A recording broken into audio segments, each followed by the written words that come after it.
What about guys going down on you and then looking up at you? Have you ever had that happen? Yeah, they're peeking from the pelvic bone, just like, you're obviously known for being bold and unapologetic. No, I was a bitch from the very beginning. I was born a bitch. I don't take advice from men. Well, I'm not interested to hear their opinions. How do you deal with LA and Hollywood when you are so real and so frank and everyone is so full of shit? It was too risque to talk about one-night stands. Yeah. And I'm like, that's what every 20-year-old girl is doing. Yeah.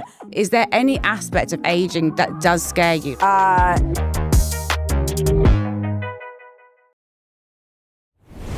Okay, so today's episode is something a little bit different. I have broken my rule of never doing remote podcasts because I feel like it's just not the same as having someone there. But when you get the opportunity to interview Chelsea Handler, you're going to take it even if it's over Zoom. So Chelsea Handler, welcome to So Wrong It's Right. Oh, thank you. Thank you for Zooming with me. I'm so grateful, honestly. You're a comedian, presenter, writer, the list goes on. I'm a huge fan of yours from across the Atlantic. I have followed your work pretty much all of my life. I have very distinct memories of Chelsea lately on E, your talk show. And it used to come on to UK television kind of delayed, I think. We used to get it like a month after it TX'd in the States. And I used to always watch it and I used to think you were so cool and so funny, which you still are. Thank you. There's so much I want to unpack with you, and I know you're a busy woman, so we'll get straight into it. One of the things I just touched on there, you're obviously known for being bold and unapologetic. Were you always like that? Was that something that little Chelsea was like as a child, or is it something you kind of grew as you grew into womanhood? No, I was a bitch from the very beginning. I was born a bitch. I was pissed when I was born. I was pissed when I met my family. I was pissed when they brought me home from the hospital and I looked around and saw that there were 5 other children there. I was like, who are all these kids? Who's in charge financially? I looked at my parents. They seemed like kind of clueless. They had no financial plan. I was convinced they had no dowry for me in case I was going to get married to a wealthier family. I just was pissed. It was since I can remember. So it was just the way I came out. You grew up in New Jersey, right? Yes. And then you went across coast to LA to pursue acting, and you did the stand-up circuit. Did you always know you were gonna leave? Were you like, I'm gonna go to Hollywood, I'm gonna do this thing? Yes. I mean, since I was 9, I was like looking for my own apartment. I just wanted to split ties with my family because I thought that they were holding me back. I knew that if I were in charge of my family, we would have had a different trajectory. So I wanted to get there as quickly as possible. I wanted to be independent, I wanted to be untethered, and I wanted to start my adulthood. Like as soon as I could, I did. And that was what it ended up being when I was 19. When you came into this industry, when you started, I mean, being a stand-up, I guess you want to be kind of controversial, you want to shock people, but has anyone ever tried to kind of advise you to like tone it down? Or if you don't give such frank opinions on things, it'll be easier for you. Has that been something that someone's ever tried with you? I mean, I'm sure that has happened, but that just goes in one ear and out the other with me. I mean, I don't take advice, from men. Well, you know what I mean? I usually just am not interested to hear their opinions. And I made that very clear in my career early on. So most people knew that, not to talk to me about that. I mean, more recently in the last few years, it's been more about being too political. But, now we're in a situation in America that's completely ridiculous. So obviously you have to speak up because you can't. It's just absurd. But no, I mean, I don't take advice unless I really need advice, and there have been times in my life where I've needed it, but people telling me to be less loud or to act more, demure or, that is not appealing to me and it's inauthentic. Yeah, I completely agree. You touched on politics there, and obviously there's a lot going on your side. We're in a kind of a circus over here as well. Has it ever scared you to be so vocal, especially like to be vocally a non-supporter of like the sitting president? Is that something that intimidates you, or you're just like, no, he's a dick and I'm going to call it out? Yeah, no, I just have to, you have to be loud about it. You have to be. We're dealing with like a complete autocracy. Like this guy is trying to be a dictator. So you have to talk about it. it's scary, way scarier for other people, people who have green cards, people who are getting stopped at airports. I mean, the stories are absolutely ridiculous. And America is an embarrassment right now. And that's why one of the reasons I'm so excited to come over and spend my time in Europe this summer to spend as much time out of this country while this hell is happening, and hopefully pick up an international husband so I have an easy way out of this country when needed, which is sounding like pretty fucking soon. Yeah, I could see you with a European. I could see you with an English guy. Or even someone with a language barrier. You know what I mean? That might work to my benefit. If they can't completely understand everything I'm saying, that might also be beneficial. I'm right in saying your mother was German, right? Yes, she was. My dad is also German, so we have something in common. Oh my God, are we best friends? Sprechen Sie Deutsch? No, 9. Me neither. Like enough to get by in when I'm there. Did any of that kind of influence, did you ever feel any German culture in your upbringing? Would you date a German guy? Would I date a German guy? I don't know. That's a tricky accent for me. We'll see. I don't think I'm going to Germany, so I don't have to worry about that. I'm Jewish too, so the German accent is a little triggering. We have a German-Jewish history in my family, which makes for interesting conversations around the dinner table. Yes, ours as well.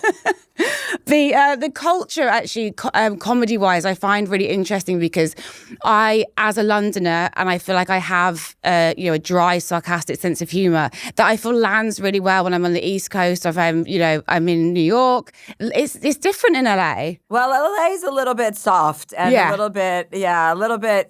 There's not a lot happening in Los Angeles. There's a lot of like a celebrity happening, but like there's not a lot of nightlife. There's not a lot of. It's hard to get a drink after 9 o'clock in most places in LA. It's a very sleepy, sober town. So it's pretty boring. You spend a lot of time in, which is another tie that I have because my dad's also half Canadian. You have a house in Whistler, is that right? Yes, I just came from there. I spend my ski seasons in Whistler. I'm very passionate about skiing. Yes, I've seen the videos, the birthday videos, in the bikini bottoms, and it's just fucking iconic. And what is it about Whistler, Canada, you love? That it's Canada, so it's a different country. So there's that. I bought that house over FaceTime. Shut up. About 5 days before the 2020 election, which was the one election he didn't win. So I was just prepping for the worst case scenario. Okay. But, I do have my ducks in a row. I have a house in Mallorca, too. So I have places to go, which is, fortunate. Skiing in Whistler is as close to European skiing as you're going to get in North America. There's not a lot of American ski resorts that do the après as well as Canada does. And it's just a beautiful mountain. Whistler Blackcomb is so gorgeous. Like stunning. So I have a huge group of friends there now. And my dog is still there right now. I have to go up and get him this weekend after my show. I have a residency in Vegas, so I do a show in Vegas once a month. That's the kind of work commitment I like to. It's at the Chelsea, right? Yeah, it's at the Chelsea. Chelsea at the Chelsea. Yeah, so I'm performing inside myself, which is another dream come true. I picked up the sort of the end of an interview you did the other day, and you were talking about you have a Canadian doctor who does your microdosing for you. I do. I mean, I'm going to need the name of this doctor because this sounds incredible. Yes, I will. Yes, I don't know that it's like he's like, please stop talking about me on podcasts.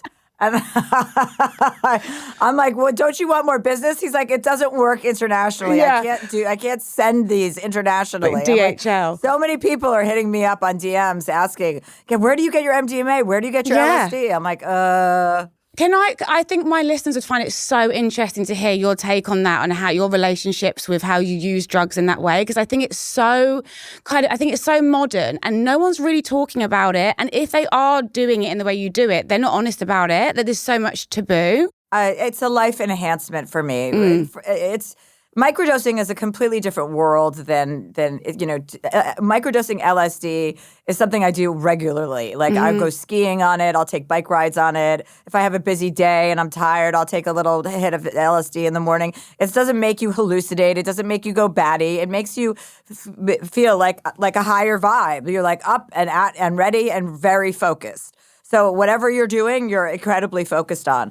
And, that's my same approach to all drugs. Like as long as, especially with microdosing, you're not becoming, you don't become blotto. No. It's actually, it helps you creatively. It helps you socially if you have any of those issues. And I just find it so ridiculous that everybody thinks drugs are so bad or that you're a derelict if you use drugs. I just had my most recent book was my 6th #1 New York Times bestseller. So I'm not a derelict. I'm a very productive and a prolific person. I just released my newest Netflix special a couple of weeks ago on Netflix. I mean, I love to talk about drugs because I love to explain to people and demonstrate to people that, that you can't have these opinions about things unless you try them. And yes, some people have drug problems and addiction problems, but microdosing LSD is not an addictive thing. You know what I mean? Like we're not talking about cocaine and we're not talking about heroin. We're not talking about synthetic drugs. We're talking about real things, mushrooms, MDMA and LSD. Like those are good for so many people. They can help so many people with depression, with PTSD. So I will always be singing the praises of those kinds of things. I think also as well, there's such a culture where it's so normalized for someone to be like popping Xanax all day or be on some other kind of prescription medication, and that seem, it's culturally or socially acceptable. But like you say, the attitude is kind of like historic to be feeling that way about things, especially if they're managed in the correct way and you find a way to incorporate them into your life where it's not having an adverse effect. Yeah. Okay, you've got so much going on at the minute. You've got a Netflix special, you've got a new book. What can people expect when they come to your UK dates for the tour? Lots of personal stories, lots of embarrassing stories. I mean, it's me. Like, first of all, my special is completely different than what I'm going to be doing in the UK. Okay. I'm coming to London, Belfast. I'm coming all over Europe. So Glasgow, Edinburgh. It's all always authentically me, personally humiliating stories that I like to show, and a lot of stories about my family, about traveling with my family, about cutting certain members of my family from future vacations. I like to exercise that, right? I told my brothers and sisters this year that I'm done with their spouses. I'm like, I don't need to go on vacation with your spouses anymore. Like, that is no longer, I didn't marry these people. I've extended my generosity for 25 years. I've brought all of your children and all of your spouses on vacations, multiple vacations a year for 25 years. And now I want a vacation with the people that I want a vacation with. And they're not your spouses. So a lot of family stuff that I'm sure is very relatable to people who also don't enjoy traveling with their spouses, their sibling spouses. I feel like that is, part of your magic is that even if your life isn't relating to everyone, the things you talk about are so relatable, and you're always saying the thing that no one wants to say out loud, and then they go, oh yeah, I fucking hate my sister's husband, he's boring fuck, but they can't say it, but you will say it. And I know that I live in my life is rarefied, and that I have, that it's probably not the most relatable, but I'm never pretending that it's not my life. I'm sharing my life, and I'm sharing my stories so that everybody can enjoy the ride along with me. That's what I've always done with my books, with my stand-up, with my writing, my podcast, whatever it is authentically me. I'm not full of shit. I'm not pretending I'm somebody I'm not. So, that's what people expect from me, and that's what I want to deliver. How do you deal with, like, celebrity and LA and Hollywood when you are so real and so frank and everyone is so full of shit? How do you navigate that? And you have been doing it for, how many years now? I mean, I spend as much time away from Hollywood as I possibly can. Luckily, my house in LA has been under construction for about 5 years, so I don't have a home there right now. But no, I mean, some people find it very intimidating, especially when there's a lot of veneer around everybody, and people don't like the honesty. They don't like the directness. But that isn't going to change who I am. That's who I am, and there's plenty of people who do like it. So I just go where the light is. Yeah. As you've kind of gone through these different areas of your career and you're connecting with your audience, do you feel pressure to kind of deliver the Chelsea that they expect? Or have they kind of grown with you over the years? No, I think everyone's kind of grown with me. I mean, I'm sure maybe not everybody has grown with me, but I mean, I'm always talking about the I don't know what people are expecting from me. I don't go into things thinking, okay, what are people going to expect? I go in and I'm just very real about who I am. That's not a difficult thing to do. I've made a career out of doing that. Yeah. So, it serves me, and it's an honest way to make a living. Your book, I'll Have What She's Having, came out around your 50th birthday, and you've had so many bestsellers. With the Netflix special, the stand-up, the writing, is there something that sparks the most joy for you? I mean, storytelling is where it all, the books and the stand-up can overlap a little bit because there are different mediums in which to tell stories. Like, a book, you can really set the scene. You could build all the characters. Yeah. You can really describe everything that's happening, funny and not funny. With stand-up, you're looking for the punchlines and the jokes and the funniest parts of each story. So, like, there's a big Andrew Cuomo story in my new special. I was texting with him, and then I was hoping to have sex with him, and was trying very hard, actively, to have sex with him when he was handling the COVID situation in our country. I went on The View and announced my desire to be penetrated by him. So there's that version in the book, which is much more detailed, and then there's the funniest, the funny version of it in my stand-up. So what gives me the most joy is just I love to tell stories, and that's what I do. So any medium I could do that. The books last longer because it's in print. And so, I get a lot of comments and people coming up to me who have been with me since my very first book, My Horizontal Life, which was published actually by Bloomsbury, which is an English publisher, because everyone in America thought it was too risque to talk about one-night stands and sleeping around. And I'm like, that's what every 20-year-old girl is doing. Yeah.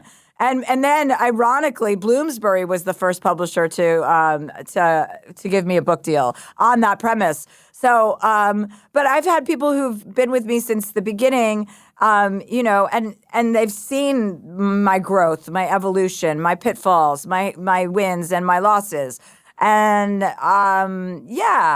you just keep being real. And I mean, I'm always on a mission to try and get better at being a human being, to be sharper, to be more well-informed, to have a better understanding of others. So I think that's what we're all down for, like growing and evolving. I mean, not all of us. Obviously, we have half of our country is not into that in America, but more than half are.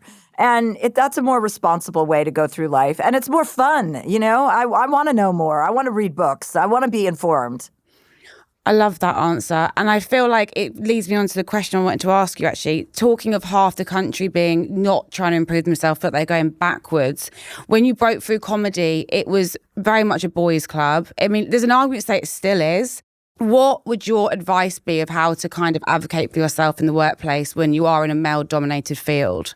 I mean, it can be very scary, but you really have to stand up for yourself. Like, you have to be a dominant personality within that group. Like, you have to, if you're not going to stand up for yourself, no one will. And people will walk all over you given the chance. So it's really, you kind of have to advocate for yourself. And you have to believe in yourself and believe in what you're saying. It starts with you, because if you don't believe in yourself, nobody else is going to. And not every group of men are going to behave that way. Yeah. It's certainly very common, but, there are good men all over the place. And those people are our allies, and we need to use them as our allies. So you should find the people in your group that can, in your work environment, that are on your side, that will, stand by you. And if that's a difficult task, then you have to make it very clear that you're not to be bullied, because that's just a slippery slope. The minute you let somebody a little, you give them an inch and they take a mile, it's true. So I just don't put up with that. But I know it's not as easy for many people to have that kind of attitude, and they could feel intimidated. But I would say to start practicing it, in any way you can, whether you're at the grocery store, whether you're at home, practice being self-assured and being able to stand up for what you believe is right and for yourself. I thought that's such good advice. And I think it's like you say, for all people, but especially for women. So many women, culturally or in their families are kind of taught to be seen and not heard. And, if you are too assertive or you are too, resistant to being bullied, then you are difficult, you're a bitch, and that, people are going to not want you in spaces. And it's a narrative that so many women have fed through their lives. And then, like you say, you give people an inch and they take a mile. Yeah. Your talking and your relationship with aging is like really fucking refreshing. And I feel like it makes me feel excited to get older, because I feel like the way that you live your life and the way you talk about aging is like it just actually gets better. Is there any aspect of aging that does scare you? Like when you're approaching your 50th, are you like, fuck, I don't want this to come? Or were you like, no, I'm living life? No. I think that's all just such a horse shit. Like, we can't sit around complaining about being alive. What's the alternative? You're either going to get older or you're going to die. So what would you prefer?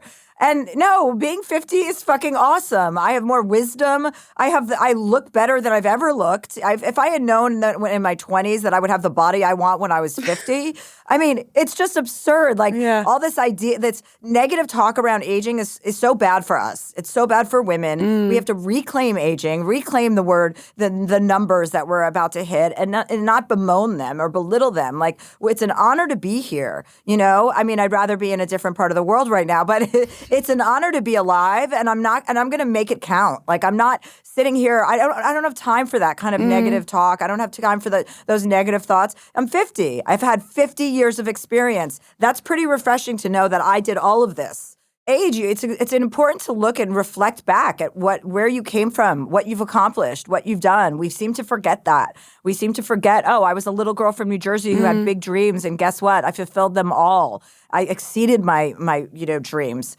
I have a life that I love. I have friends all over the world. Like, I've done so many things that are notable, and it's not just for a person that's in the public eye. It's for every single person listening. Think about what you've endured, what you've survived, what you've gone through, and come out. We've survived every breakup. We thought the things that were going to kill us, they didn't kill us. And people have survived more serious things, like disease and cancer. So, it's very important to take stock each year of all of the things that you've accomplished. And it's a very nice way to remind yourself of how far you've come, and that you're the person that's going to get you to the next 10, 15, 20 years. I love the way you talk, and I think you hit the nail on the head. And I remember when I was turning 30 and people would be like to me, "Are you scared? How do you feel?" And I'm like, "Scared of what?" It's like that and the question they ask you, like, after you get married, how do you feel? And you're like, the same as I fucking did yesterday. But it's like, it's such an annoying question. And also, like, for me, and I always say this to my listeners, like, life has just got better as I've gotten older. My 20s were miserable. Like, that was advertised to me as the best time of your life. I didn't have any money. I didn't know what I was doing. I was just going from one shitty loser to another one.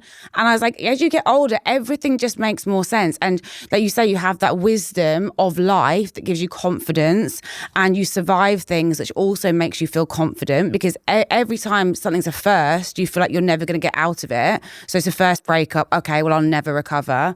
Or you're the first real challenge you encounter, you think, well, I don't know how to deal with this. So there's a freedom that comes with getting older. And I see that all the time of girls online being like, oh, I'm dreading turning however old, 18 or whatever. I'm like, it just gets better. Just please. Yes. And also another thing to remember is, like, there's a chapter in my book that I talk about this. I went to the Montreal Comedy Festival when I was in my 20s.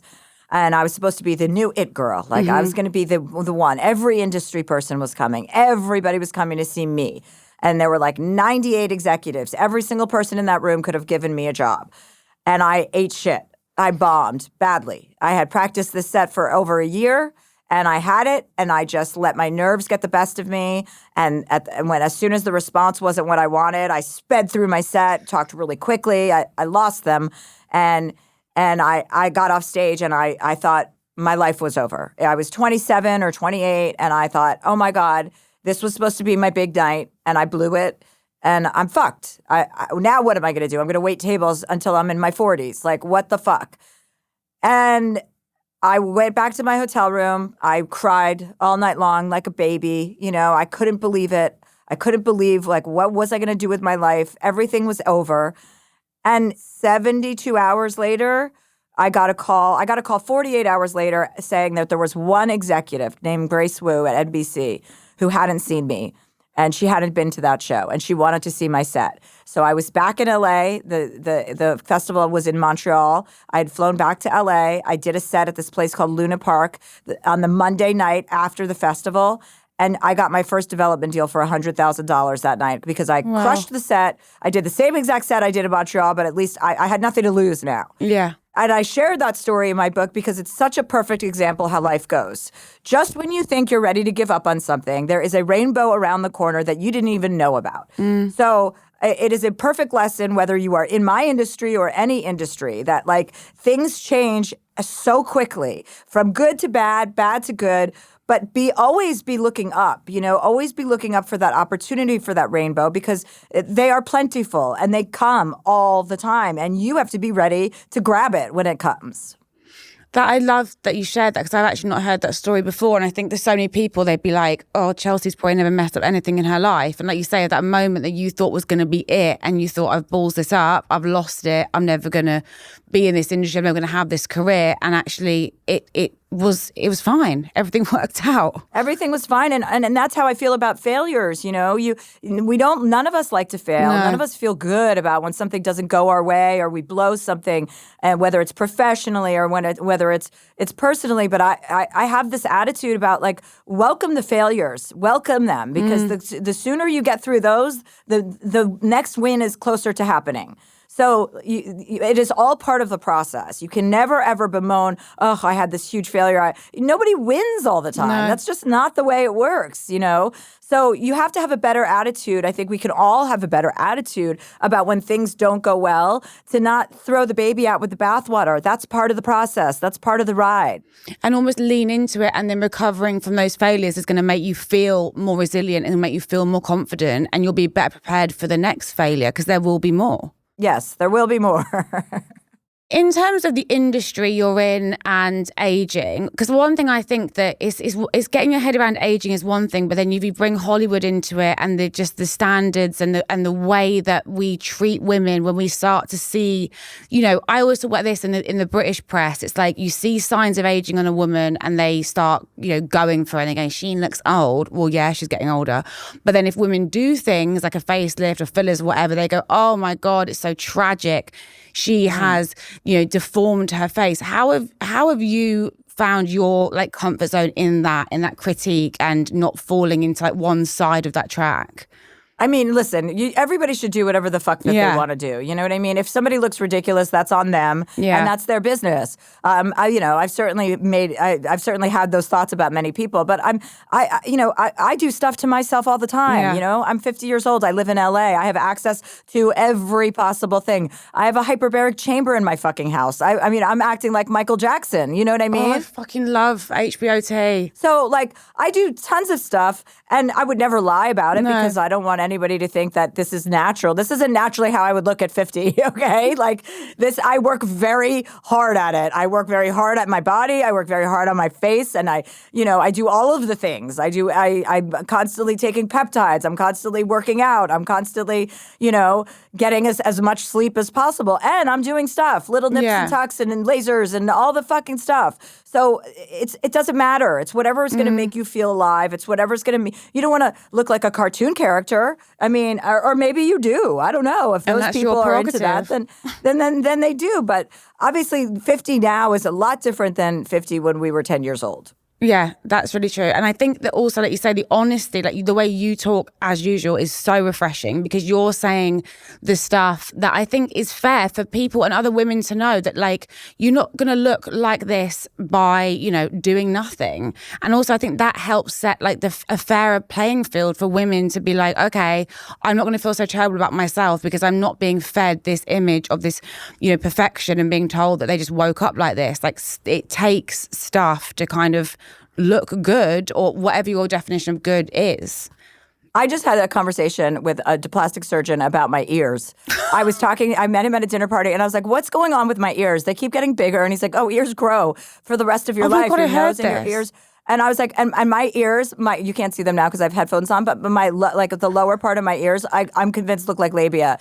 I'm like, they look like hanging labia. There's not enough meat, and and he's like, well, you could put filler in your ears. I'm like, can't we just reduce my ear size? Yeah. And he's like, you actually can. You can get a little ear tuck. They don't stick out. They're just big and long. And I was like, well, that might be something. I might get an ear job. Yeah, you might be going in for a little earlobe reduction. I know. Yeah. He's like, well, they have to be proportionate to your face. I'm like, let's discuss this further. So who knows? You know what I mean? It's like whatever you're into, whatever you're like also hyper focusing on at that moment. You True. know?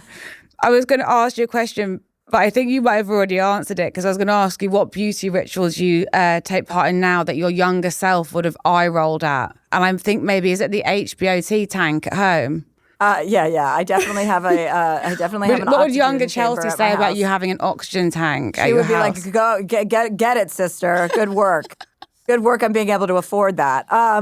No, I sleep. Listen, honestly, sleep is the most important element. I'm not a big water drinker. I'm so sick of having everybody shove water down my throat all day long. I don't know where this fucking water shit came from, because when I grew up, nobody gave me water. I never had a water. Nobody said, hey, have a water, or here's a liter of water that you have to carry to school. I drank orange juice, milk, and maybe a Capri Sun if it was a fucking great day. So this whole water capitalism and you have to drink 8 fucking liters of water a day. Why? I'm So you're not drown. holding the Stanley cups with 4 liters of water in them like all the Pilates girls. Yeah, no. And now you have to drink your electrolytes with the water. It's like, oh my God, can I just snort the electrolytes? I'll do that.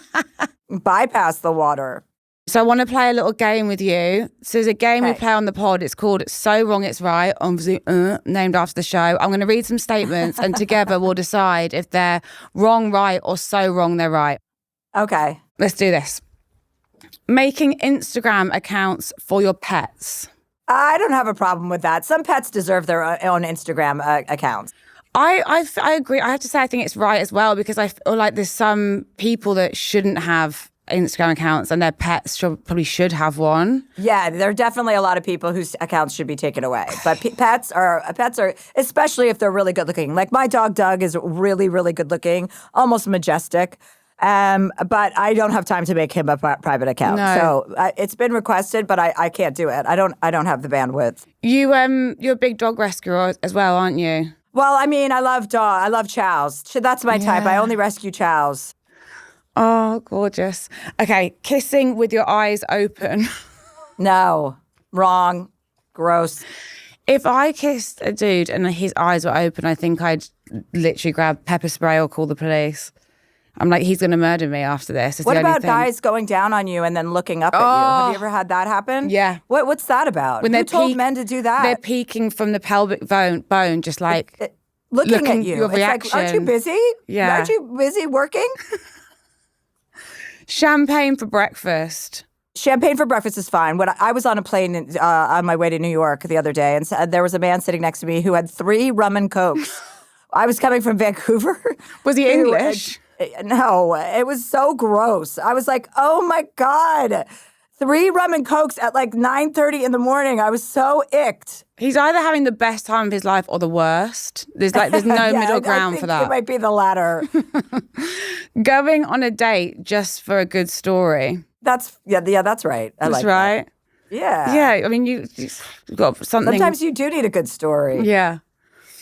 Letting your dog sleep in your bed.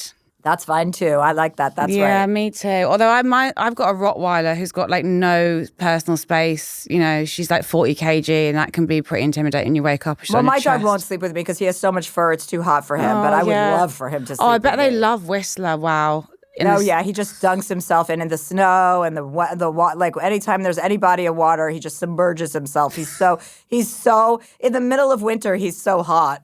Flirting with hot audience members at a show. That's so wrong. It's right. I like that. So wrong. It's right. Have you ever met anyone at one of your shows or when you had your talk show in the audience? Was there ever anyone that was like, okay, I need his number? Never in the audience, but definitely guests I had sex with for sure. I mean, as you should. Totally. Sex and kissing before brushing your teeth. No. No, that's wrong. That's disgusting. I can't handle morning breath on anyone. I don't want to smell you. I don't want you breathing on me. And you need to brush your teeth first thing in the morning before you even interact with me. Yeah, agreed. Lying to your therapist. It's kind of pointless. Yeah. But I've done it, definitely. Same. Well, I've sugar-coated things, and then so maybe late in the session I come back to it and I add like the truth. Yeah. Sometimes I just omit things that I don't think are necessary for them to know. Almost like I don't want to ruin your day. Like, and if you hear this, it will. Yeah. Okay, that's the end of the game. That's easy. It was fun. Loved it. Chelsea, it's been an absolute fucking pleasure. I could talk to you forever, but I know how busy you are, and you're coming to the UK, which I'm so excited about. Yeah, Can so we you're have a coming drink to the Palladium together? show? I'm gonna It's May come. 24th. May Okay, 24th, come. Palladium. And come backstage. We'll set it up with my PR team. Come backstage and say hi after. I would love to. You were, as someone that I've followed your career my whole life, as I said, and you did not disappoint. And I think the stuff you've talked about, the pearls of wisdom in your frank and hilarious way, my listeners are going to go absolutely nuts for. So I'm so grateful for the time. Thank you so much. It was a pleasure speaking with you.